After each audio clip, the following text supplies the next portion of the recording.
ومرة تانية فاصل ونعود. مرة تانية بخصوص موضوع السن اللي في كل كومنت، في كل تعليق تحت كل فيديو.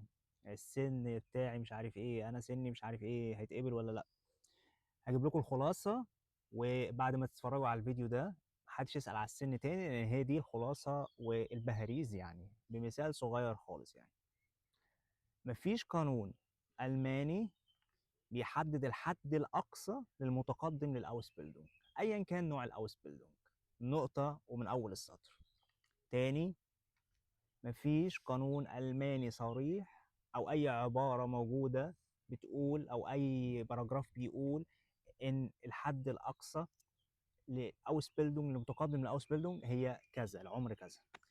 نقطة تاني ومن أول السطر. عشان كده ما تسمعش بقى اللي يقول لك انت مش هتتقبل، انت هتتقبل، او انت لما تفتكر ان انت مش هتتقبل او تفكر انا مش هقدم عشان انا كبير، مش هقدم عشان انا عديت 30 سنه. انسوا الكلام ده. لو عندك عزيمه وعندك هدف امشي وراه وخلاص، ايا كان انت سنك قد ايه. المثال بقى اللي هيخلص القصه دي كلها، عشان تكون برضو الحكايه اتفهمت بشكل قانوني وبشكل اللي هو ايه، منطقي. تمام، هنقول منطقي.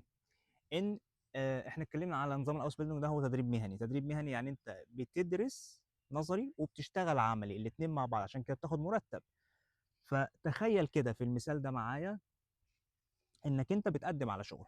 ما هو التدريب العملي ده بتعمل في منشأة، مؤسسة، مثلا تمريض، في مستشفى، الحاجات دي كلها. فعشان ما نلفش كتير، ده المثال الصغير ان انت بتقدم على شغل، والبروفيل بتاعك بيقول الشغل ده انت مناسب. لو هم رفضوك لاي سبب من الاسباب في الاوس بيلدونج، مش شرط يكون عشان السن، ولكن قد يكون برضو العامل هو السن. بس ما حدش يقول لك ان انت عشان سنك 35 سنه فانت مش هتتقبل، او احنا رفضناك عشان انت عديت ال 40 سنه. ما حدش هيقول لك كده. فعشان كده امشي في طريقك وما تبصش لحد وما تسمعش لحد. تمام. المؤسسه هي اللي من حقها ترفضك، مش هتقول لك عشان السن، بس هي من حقها ترفضك، وهترفضك لاسباب خاصه بالشغل، خاصه بالمجال. ممكن المجال اللي انت هتقدم فيه مش محتاج حد، او صعب على حد فوق ال 40 مثلا، محتاج مثلا جهد جسدي. في اللي بيتكلم وهو عنده 50. ممكن الاوس بيلدونج اللي انت مقدم عليها او التخصص اللي انت مقدم عليه مش محتاج حد في السن ده. ممكن المؤسسه اللي انت بتقدم عليها محتاجه شباب، على حسب التخصص، على حسب هم عاوزين ايه والبلان بتاعهم والبروفيل بتاعك. ان شاء الله بالتوفيق.